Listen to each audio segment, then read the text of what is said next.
Thanks everybody for coming. We're going to change to Spanish so everybody understands. Como decía Demian, vamos a estar hablando de consultas ciudadanas y para eso tenemos a Jordi Puiggalí y a Joan Manel Gómez que nos van a contar primero un poquito la experiencia de la Generalitat y el proyecto de voto electrónico que estáis liderando, y luego Jordi nos va a hablar un poquito de alguna de la parte más técnica y de cuáles son algunos de los retos a nivel digital de estas soluciones.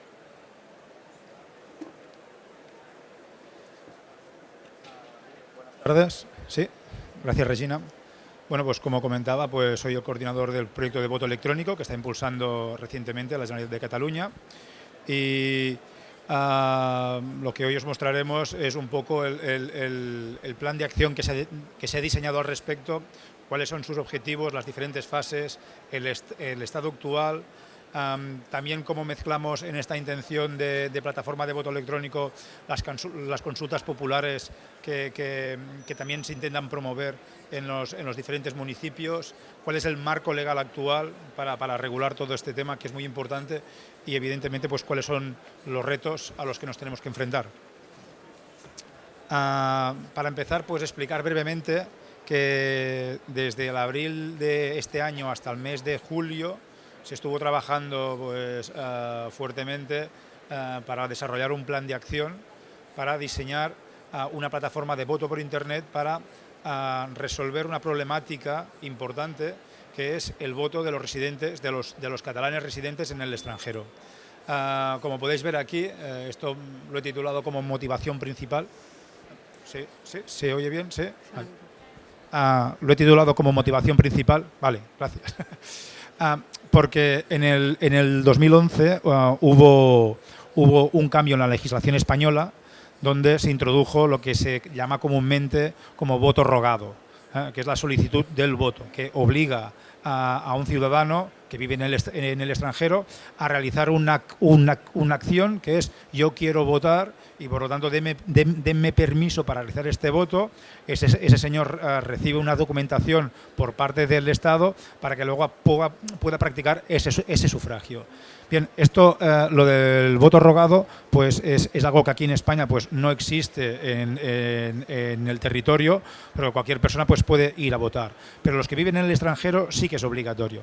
Pues como se puede ver en la participación, hubo un descenso importantísimo en la participación de las elecciones, tanto en las autonómicas como en las generales, más que nada motivada por este cambio legislativo donde se introducía el voto rogado.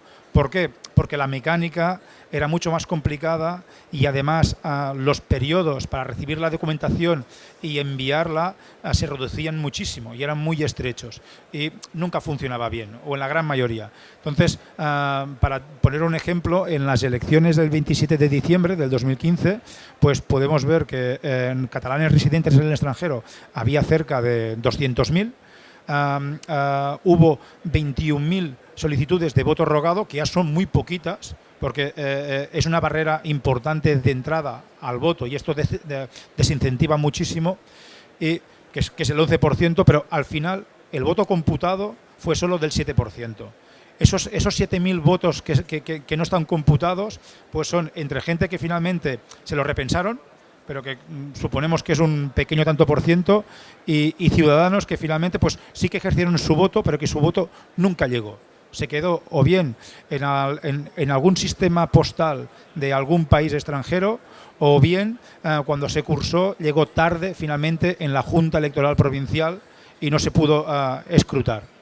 Pues aquí tenemos la motivación principal. El Gobierno de Cataluña es sensible con este tema. En las elecciones del diciembre se recibieron miles de quejas de ciudadanos catalanes que residían en el extranjero denunciando este tema, y pues ahí pues hubo una iniciativa por parte del Departamento de Gobernación que se planteó la posibilidad de poner en marcha alternativas o soluciones para resolver esta problemática. Y evidentemente encontramos que en el voto por Internet, el voto electrónico, pues era un gran aliado. ¿Qué es lo que hemos hecho? Pues básicamente hemos definido un plan de acción que consta de 6 fases, que son muy lógicas, donde primero de todo es definir un marco jurídico que regule y proteja este procedimiento de voto electrónico, porque a fecha de hoy lo que nos encontramos es que en Cataluña no hay una ley electoral propia y por lo tanto la que se está utilizando es la ley electoral del Estado español. Y la ley electoral del Estado español, en su artículo 75, que es el que regula el voto por el extranjero, no habla en absoluto del voto electrónico. De hecho, en todos los artículos no menciona nada del voto electrónico. Por lo tanto, lo primero que hicimos es definir un marco jurídico. La segunda fase, evidentemente, una vez fueran constituidas o enunciadas unas elecciones legislativas, pues se procedería a la contratación administrativa, luego a la implementación tecnológica de la plataforma o de la solución. Evidentemente, todo esto se tendría que diseñar un plan de comunicación de inicio a fin, hacer las pruebas piloto y finalmente llegaría el proceso electoral. Tuvimos aquí dos visiones, una más optimista, otra menos optimista o quizás realista, y dijimos, bueno, si todo esto lo hacemos súper mega rápido y súper bien y súper diligente, en 8 meses lo tenemos montado. Y si todo va muy mal y tenemos muchísimos problemas, pues tardaremos 18 meses, ¿vale? Entonces trabajamos en estos dos planos. Situación actual, ¿dónde estamos? Bueno, como que todo esto empezó a andar, se finalizó el mes de julio la presentación del plan de acción, fue aprobado por el Gobierno, se llevó al Parlamento, se aprobó dicho plan y en septiembre empezó la construcción del marco jurídico. Entonces, a fecha de hoy se diseñó el anteproyecto de ley, luego pasó a proyecto de ley, ya está aprobado y en 2 semanas entra en el Parlamento de Cataluña para su debate. Esta ley de voto electrónico no es una ley de régimen electoral, ya que solamente regula el proceso del voto electrónico. No habla ni de Junta Electoral Central, ni de cómo se computan los diputados territorialmente, etcétera, etcétera. Solamente es de voto electrónico, ¿vale? Y suponemos que de momento va todo bastante bien, hemos adelantado un par de meses, creemos que entre diciembre y enero esta ley podría estar aprobada. Aquí el principal hándicap que nos encontramos es que es una ley que modifica, es el desarrollo del Estatuto de Autonomía de Cataluña y por lo tanto se necesitan 3/4 partes de la Cámara para que esta ley sea aprobada. No es una ley simple, con lo que una mayoría simple se podría ser aprobada, sino es un poco más complejo. Y aquí, pues, a fecha de hoy son los políticos los que están trabajando para buscar el soporte necesario para que encontremos su aprobación.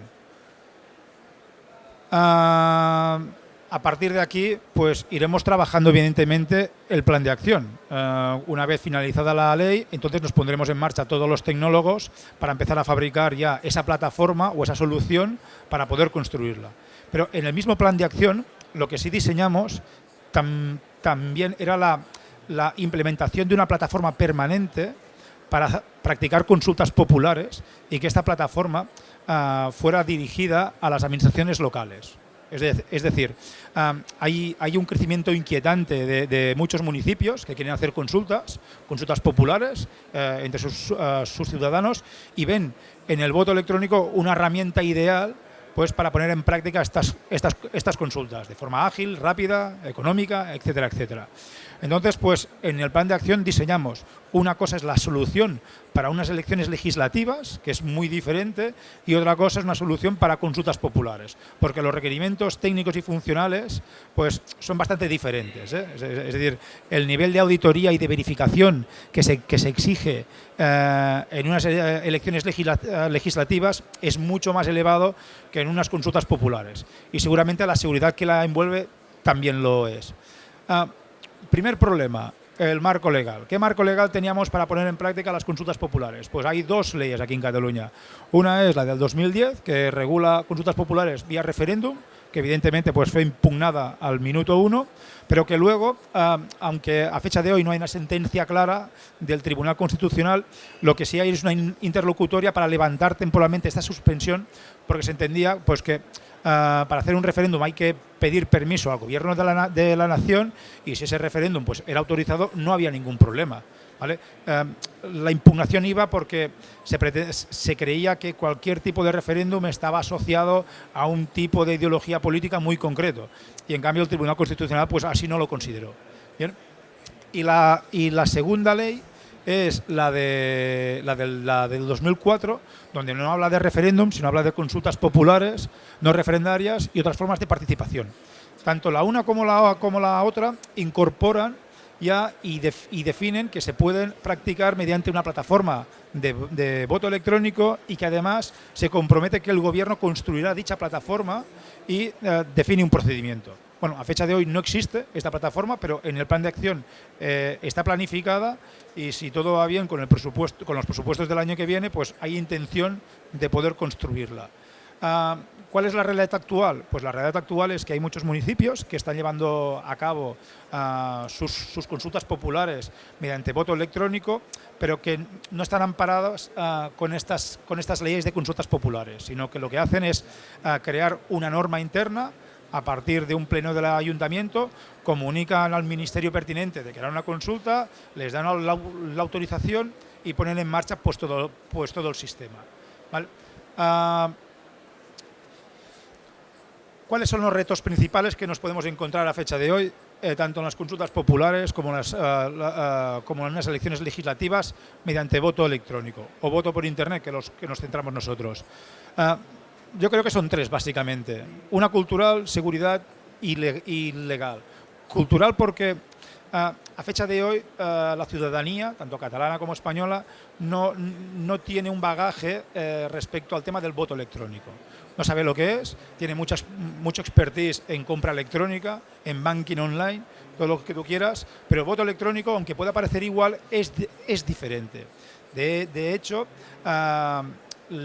aquellos grupos que están en contra del voto electrónico, pues el discurso es prácticamente el mismo, diciendo cuidadín con el tema que el voto electrónico no es lo mismo que comprar un televisor por internet o poner tu dinero en el banco, aunque la percepción de seguridad puede ser la misma y del mismo nivel, pero consideran que el voto es algo mucho más sagrado y por lo tanto el gobierno tiene que dar muchísimas más garantías, tanto de transparencia, de fiabilidad, de seguridad, de integridad, que seguramente el banco online o el e-commerce pues no aportan.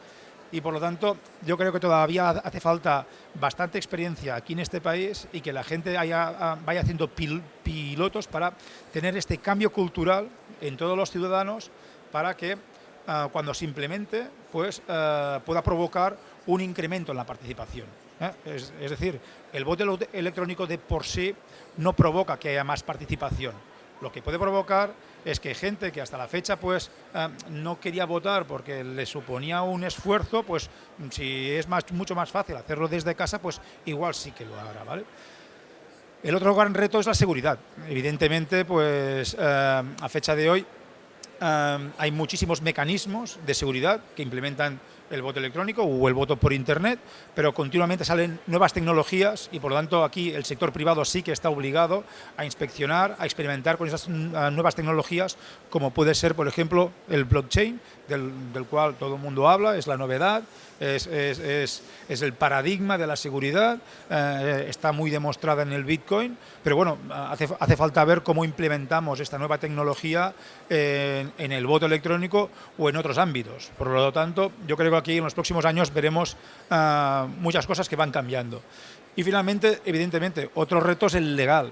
Hay que cambiar esta percepción de que el voto por Internet y el voto electrónico es algo que es muy inseguro, que no aporta ningún tipo de fiabilidad, que no puede asegurar el secretismo del elector, que es poco transparente. Todo este concepto pues hay que trabajarlo muchísimo y luego hay que generar un nuevo marco legal para regular los procedimientos para que se pueda practicar el voto electrónico. Y nada más, creo. Vaya, no había apuntado a nada más. Muchísimas gracias. Gracias, Joan. Muchas gracias. Jordi va a compartir un poco los largos años de experiencia que tiene en el desarrollo de tecnología de voto por Internet. Se me oye bien, ¿no? Vale. Bueno, yo soy Jordi Puiggalí, llevo desde Saitel desde los inicios, ¿no? Y bueno, nuestra relación con OpenSeneca, digamos que OpenSeneca ha nacido también a raíz de Saitel, ¿no? Pero ¿qué es Saitel, no? ¿En qué nos dedicamos, no? Somos una empresa, somos un spin-off de un grupo de investigación de la Universidad Autónoma de Barcelona que se enfocó en cómo podíamos solucionar utilizando criptografía problemas complejos de seguridad en el voto electrónico, como serían la privacidad o la integridad de las elecciones, ¿no? Entonces, el grupo de investigación empezó en el 1994 y luego salieron 2 tesis doctorales, y una de las tesis doctorales pues decidió montar una empresa, que fue el doctor Andreu Riera, y allí nació Sitel en el año 2001, ¿no? ¿Y en qué nos enfocamos, no? Nos enfocamos en facilitar todos estos mecanismos de seguridad, ¿no?, que son necesarios cuando se está implementando un sistema de voto electrónico. ¿Por qué? Porque en una elección hay 2 puntos muy importantes, ¿no? Uno es asegurar tanto el anonimato del votante como el secreto del voto, y también la integridad de la elección, ¿no? Pero por otro lado también es muy importante la transparencia y la auditoría de la elección. Entonces, cuando nos movemos en un entorno de voto electrónico es cuando empiezan a aparecer dudas, ¿no? ¿Cómo puedo asegurar la privacidad de los votantes, la integridad de los votos, o una auditoría en un entorno en el cual pues, no puedes hacer una interacción muy directa como sería en un voto en papel, ¿no? Tú interactúas con un ordenador y dices, bueno, me dice que mi voto ha sido por el candidato que he seleccionado, pero no sé si luego ese es el voto que se va a contabilizar, ¿no? Entonces es allí donde nosotros hemos estado trabajando durante todos estos años, ¿no? Aportar medidas de privacidad para asegurar que los votos que se estén emitiendo en el mismo terminal del votante. Nosotros nos hemos especializado en voto electrónico, pero donde tenemos ya nuestro expertise principal es en el voto por Internet, y es cómo podemos asegurar, por ejemplo, que ese voto que ha sido emitido en un terminal de un votante, pues que la privacidad del votante se mantenga en todo el proceso de voto. Porque al final la gente dice, bueno, en una transacción bancaria, al final el banco sabe las transacciones que has hecho. Pero en un entorno de voto electrónico, incluso los gestores electorales no tienen que ser capaces de correlacionar lo que ha seleccionado un votante con el voto que se ha contabilizado, ¿no? Entonces nosotros, pues, uno de los principales retos que solucionamos es la privacidad del votante, el secreto del voto, la integridad de los votos. Una vez los votos se han emitido, cómo aseguramos que no se pueden manipular. Y un punto también bastante importante es lo que es la auditoría de una elección. El problema principal es que interactuar con un ordenador, pues no tienes la misma auditoría que con un medio físico, como sería el voto en papel, ¿no? En el voto en papel, en una elección, pues bueno, tienes auditores, interventores en los colegios electorales que están validando que todo el proceso se está haciendo de forma correcta, y que nadie, por ejemplo, no está empezando a cambiar votos, contabiliza otros votos, etcétera, ¿no? Cuando nos movemos en un entorno como es el voto electrónico, el problema es que esos procesos se están ejecutando en un ordenador. ¿Y cómo nos podemos asegurar que ese ordenador no lo ha manipulado alguien, no tiene un virus, o alguien está intentando pues manipular el resultado final de la elección, porque como él tiene el control, pues puede decir quién es el ganador, ¿no? Entonces nosotros también lo que hemos trabajado mucho es en esos procesos, en cómo de forma matemática y totalmente universal se puede validar cualquier persona, observadores, que realmente los procesos que se están ejecutando en los ordenadores no están manipulando el resultado de la elección. Y además asegurando que esa auditoría no puede comprometer la privacidad de los votantes, ¿no? Entonces, esa es la principal expertise de Sitel, ¿no? Ese es el punto que nosotros pues, bueno, hemos ido evolucionando durante estos años y hemos ido aplicando en distintos entornos. Sitel pues, actualmente ha participado en el 80% de los gobiernos que han introducido Internet Voting, ¿no?, el voto por Internet, pues están utilizando nuestra tecnología. Por lo que actualmente somos líderes de mercado en ese sentido. ¿Por qué? Porque el primer paso que se plantean los gobiernos es: si yo voy a introducir el voto por Internet, o lo hago seguro, o si no, el riesgo que tengo es que en medio de la elección alguien me impugne la elección y al final todo el dinero que he invertido pues no va a servir para nada. Porque alguien va a decir, no, votar de forma electrónica lo único que sirve es para poder manipular la elección. Entonces, los gobiernos, el 80% de los gobiernos que han introducido el voto por Internet han escogido nuestra tecnología, sobre todo por las garantías de seguridad que nosotros estamos ofreciendo, ¿no? Y nuestra relación pues, bueno, con OpenSeneca es que OpenSeneca, pues, en su parte de consultas, pues, va a utilizar nuestra tecnología para facilitar estos puntos, tanto la privacidad de los votantes como la integridad de las elecciones, o incluso facilitar esa auditoría, porque al final lo que no queremos es que al utilizar el voto por Internet alguien pueda tener excusas para poder impugnar esos resultados, ¿no?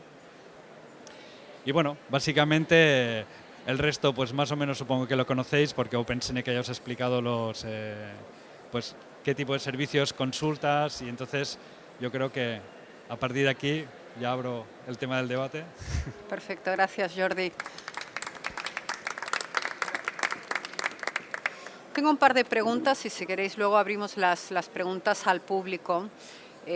Joan Manel, has comentado que uno de los principales motivos por el cual la Generalitat está facilitando o está en este proceso de facilitar el voto por Internet a los catalanes residentes en el exterior es por las dificultades del cambio de legislación con el voto rogado y al mismo tiempo con alguno de los retos que presenta el voto postal, que es la principal canal del voto. Pero es verdad que a pesar de algunos de los retos que has dicho y el reto cultural, había el pedido de la comunidad de catalanes en el exterior por votar por Internet. Entonces, ¿crees que el colectivo de catalanes en el exterior es distinto? ¿Crees que la problemática del voto rogado es distinto? ¿Cómo vemos ya tan preparado a un colectivo para el voto electrónico? Los contactos que hemos tenido con el colectivo extranjero, de residentes catalanes en el extranjero, tal como tú comentas, tienen esta motivación extra por varias razones. Una, tienen un nivel cultural tecnológico que es diferente, porque ya están muy acostumbrados a trabajar con nuevas tecnologías para comunicaciones con sus familiares, amigos que viven aquí, y por lo tanto ven que estas nuevas tecnologías es la gran solución para resolver dicho problema. Todos ellos tienen una elevada motivación para poder votar a su país y ven frustrada esta motivación cuando intentan ponerla en práctica a través de un procedimiento que es poco fiable y poco eficiente. Entonces ya hace tiempo que lo están solicitando, pero evidentemente no es tan sencillo, sobre todo desde Cataluña cuando la regulación no es tuya. Entonces lo primero que hay que hacer es blindar el marco legal para que esos votos sean legales y nadie los pueda impugnar. Perfecto. También me preguntaba Jordi, hace muchos años que Saitel está trabajando en el tema de elecciones por Internet, pero aquí han habido algunos precursores. Me imagino que ha habido algunos países que han sido los que han llevado la iniciativa en la adopción, me imagino los primeros que adoptaron unos ciertos riesgos, y luego también habéis visto una evolución, ¿no?, de la tecnología y de los estándares. ¿Podrías compartir un poquito cuál ha sido la evolución desde esos primeros pioneros a la situación de las exigencias de seguridad que tenéis ahora?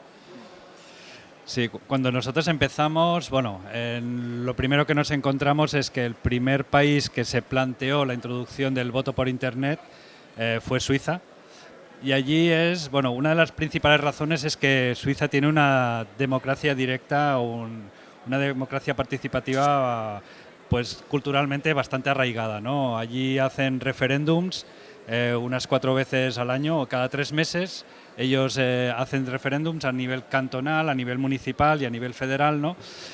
Y lo primero que se encontraron es que, claro, un referéndum, si tienes que ir a un colegio electoral, pues la principal problemática es que estaba bajando la participación hasta que abrieron la posibilidad del voto remoto, que entró voto postal y voto por Internet, y allí ha sido donde ha habido un repunte de las participaciones, ¿no?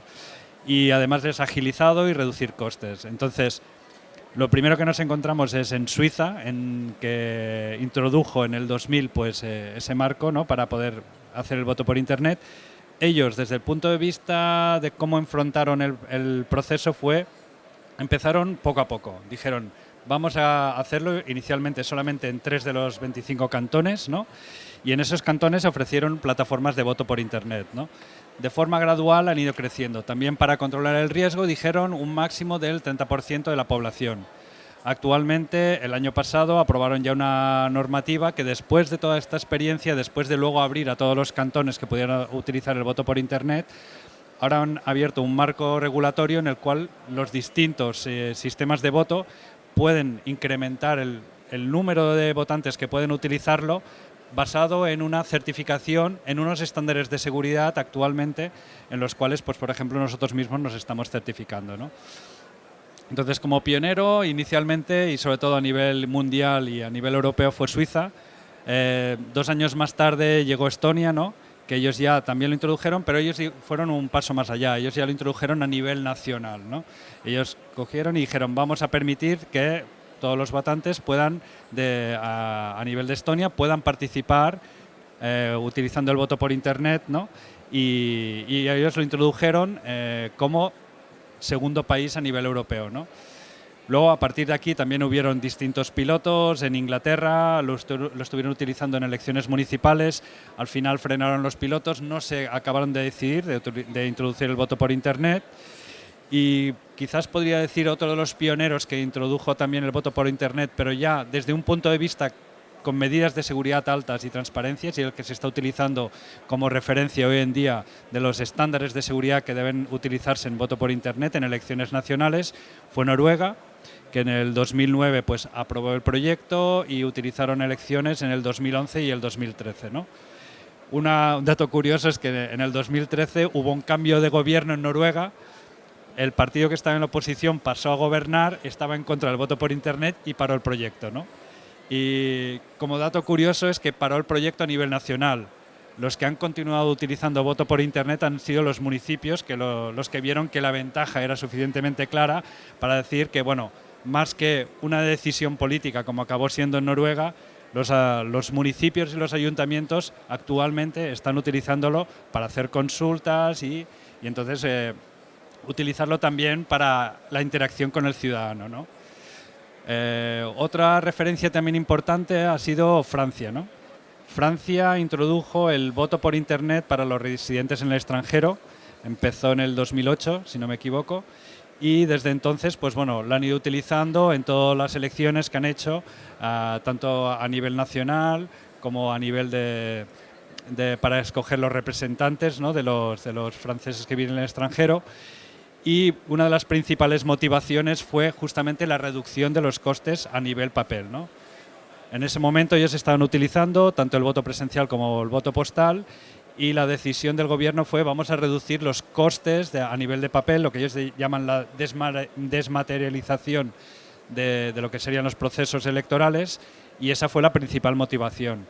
Actualmente creo que en la última elección ya el 68% de los votantes residentes en el extranjero, de los franceses residentes en el extranjero, ya están utilizando el voto por Internet. El resto, excepto, creo que solamente un 2% aún vota a nivel presencial en los consulados y el resto es voto postal, ¿no?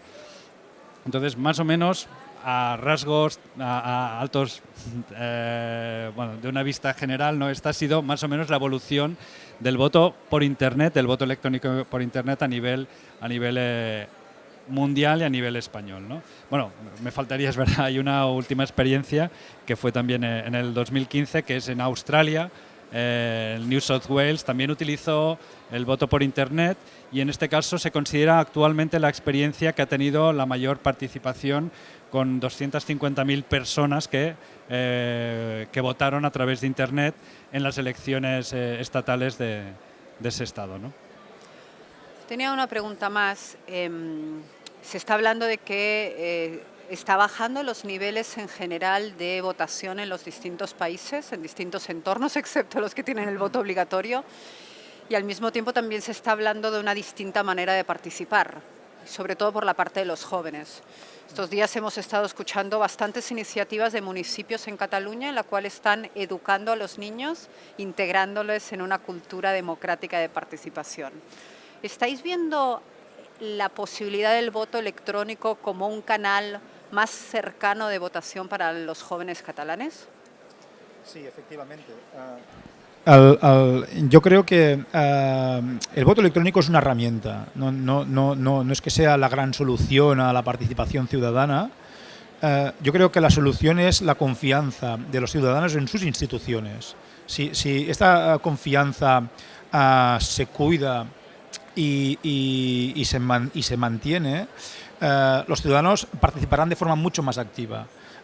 Pongas el canal que le pongas, porque hemos tenido elecciones con muchísima participación, con medios bastante rudimentarios. Pero ahora bien, Dicho esto, sí que es cierto que cuando estos canales sean mucho más accesibles, más acorde en los nuevos tiempos, mucho más cercano a la forma de trabajar de los jóvenes, evidentemente esta participación también irá creciendo y se irá fomentando.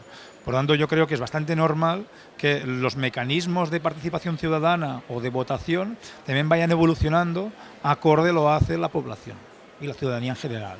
Perfecto. Y la última pregunta para Jordi. Joan Manel ha comentado el tema del blockchain. Yo sé que el tema del blockchain es uno de tus temas favoritos. ¿Es la solución a la seguridad de muchos temas o en el caso de voto por internet no aplicaría tanto? ¿Sí? Ok. Sí, ahora hay bastante movida con el tema del blockchain, se está buscando ver dónde se puede utilizar. A ver, desde el punto de vista blockchain, te ofrece un nivel más de seguridad, no te va a solucionar todo. O sea, blockchain, desde mi punto de vista, o sea, comparándolo con el voto presencial, podríamos decir que es, tú tienes una urna y en esa urna pones unos sellos para asegurarte que nadie la ha abierto, ¿no? Para mí ese es el punto que te puede ofrecer una blockchain. Porque lo que no te ofrece una blockchain es, por ejemplo, no te asegura la privacidad de los votos. O sea, al final los votos alguien tiene que cifrarlos, ¿no? Entonces una blockchain es un sitio para publicar información, pero no cifra la información que se publica. Entonces, si tú publicas en una blockchain los votos sin cifrar, automáticamente ya no estás, por ejemplo, preservando el secreto del voto, ¿no? Entonces, blockchain te puede añadir esa capa de integridad, ¿no? Y de lo que sería a las transacciones que se puedan hacer a nivel de voto, a almacenar los votos dentro, pero por ejemplo la privacidad no te la garantiza, en eso necesitas otras medidas, ¿no? Hay otros temas que es la auditoría de la elección, tampoco no te la garantiza al 100%. Hay uno de los temas que, por ejemplo, nosotros a nivel criptográfico, y es uno de los debates y uno de los estándares actuales a nivel de voto electrónico, que es la verificabilidad de la elección. Y una blockchain solamente es un registro, ¿no? Es como un libro de cuentas donde voy registrando la información y nadie la puede manipular. Pero no te garantiza que la información que se está escribiendo sea correcta o no, ¿no?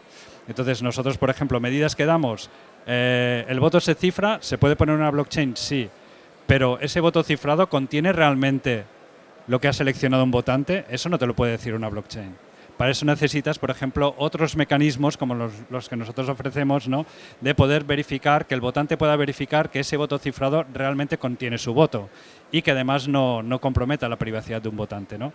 Otra cosa que no garantiza la blockchain, yo tengo toda una urna llena de votos cifrados, los descifro y doy los resultados, ¿no? El mecanismo o el servidor que ha descifrado los votos ha hecho trampas y me está dando otros resultados, eso tampoco te lo garantiza la blockchain. Nosotros damos mecanismos para poder auditar que ese servidor que ha descifrado realmente los contenidos se corresponden con los contenidos cifrados, ¿no? Entonces, no estoy diciendo que una blockchain no sea una cosa segura, al contrario, para mí es una capa importante más de seguridad que se añade a las elecciones, pero obviamente no te soluciona todas las problemáticas, ¿no? Que existen en una elección. Perfecto. ¿Alguien tiene ganas de hacer una pregunta, Irene? No, me parece que ese no funciona.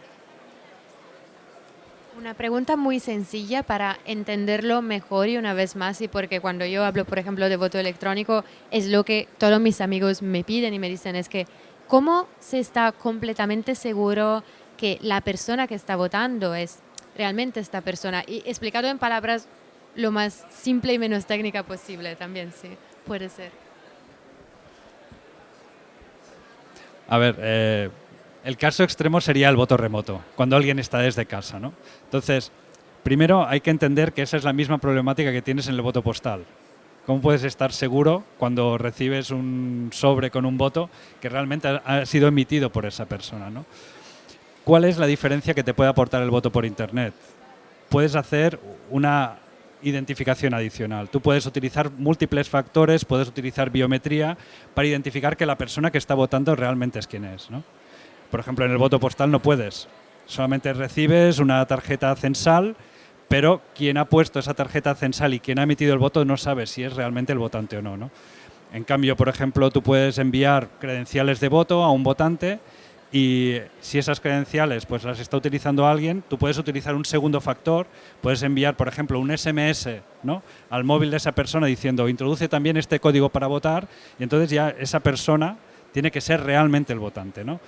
Si le añades también biometría, también lo podrías llegar a hacer, pidiendo, pues no qué sé, una imagen de esa persona cuando está votando. Entonces, son mecanismos adicionales, es tecnología adicional de identificación que puedes utilizar cuando haces el voto por Internet, que por ejemplo no lo podrías hacer en el voto postal, ¿no? Entonces, esos son puntos, ¿no?, que puede añadir la tecnología para ayudar a identificar y estar seguro que quien vota es la persona que tiene derecho a voto y no es alguien que lo está suplantando. A mí me gustaría añadir un par de cosas. Efectivamente, has dado en el clavo, porque la identificación del elector es lo más complicado. Es decir, si en Estonia, por ejemplo, los ciudadanos todos tienen una identidad digital a través de un certificado que lo pueden usar para votar. Problema solucionado. Se reparten los certificados a todos los ciudadanos y listos. Claro, cuando el país es un poco más grande y encima te viven a miles de kilómetros de distancia, se complica la cosa. Entonces, aquí en España existe una cosa que es el DNI electrónico.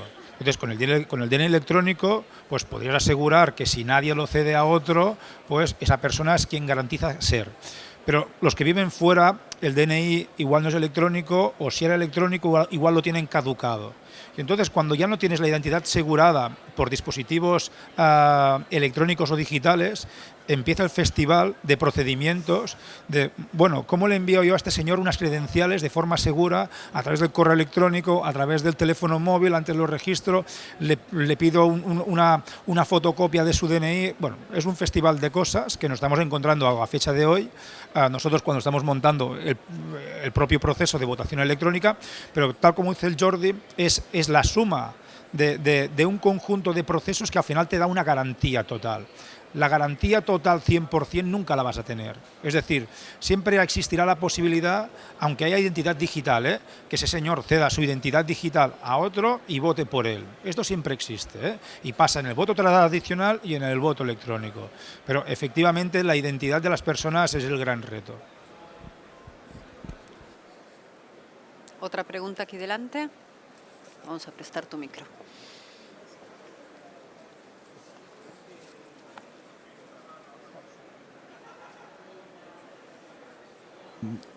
¿De qué manera se puede el voto electrónico puede cambiar la manera de votar? Es decir, que hay el tema de la privacidad, pero se puede cambiar este tema, ¿no? Que la privacidad no puede ser esencial a veces. Y el voto electrónico puede generar un nuevo formato de, ¿cómo decir?, de ciudadanos sin privacidad.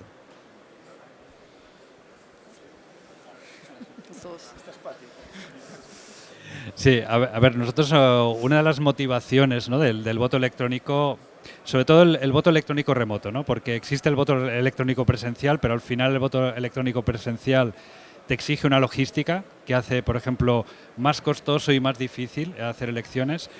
El voto electrónico, sobre todo Internet, lo que te ofrece es la posibilidad de hacer de forma mucho más ágil procesos de consulta, ¿no?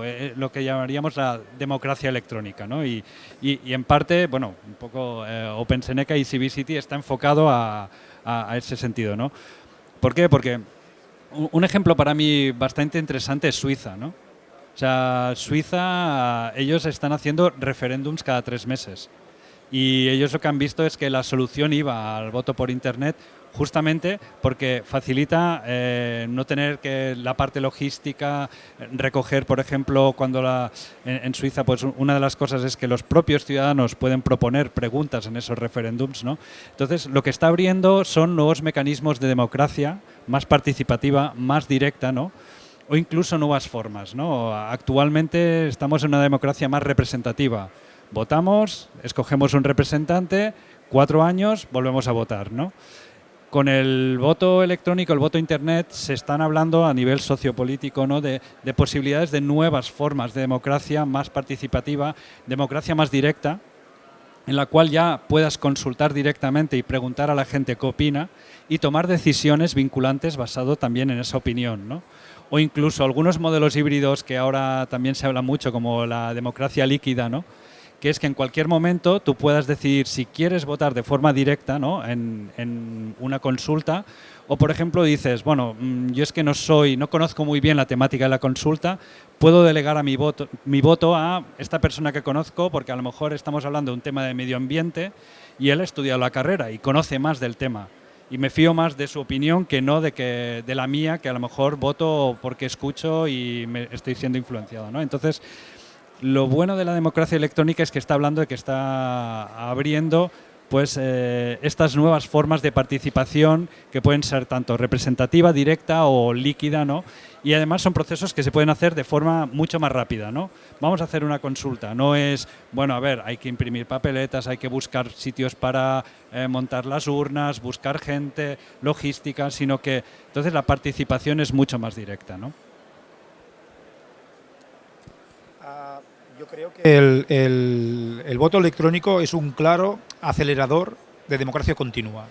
Es decir, yo creo que asistiremos en los próximos años a unos ciudadanos que cuando no tengan esas barreras de acceso al voto, porque es complicado, tienes que desplazarte o el propio voto por correo es muy complejo, cuando la usabilidad de este voto sea muy elevada, asistiremos a un ciudadano mucho más participativo con sus instituciones, siempre y cuando haya confianza en ellas, ¿eh? Porque si luego el ciudadano pierde esa confianza, pues evidentemente dirá, ¿para qué voy a votar si luego no hacen nada? Entonces, pero yo creo que si hay la confianza y hay los mecanismos, viviremos una democracia mucho más participativa, donde el ciudadano estará mucho más involucrado con sus instituciones y sus decisiones, básicamente esto. ¿Tendríamos alguna pregunta? Porque creo que hemos pasado el tiempo de la sesión, pero estamos muy contentos de teneros a los dos, Joan Manel y Jordi. Muchas gracias por participar y hasta la próxima. Gracias.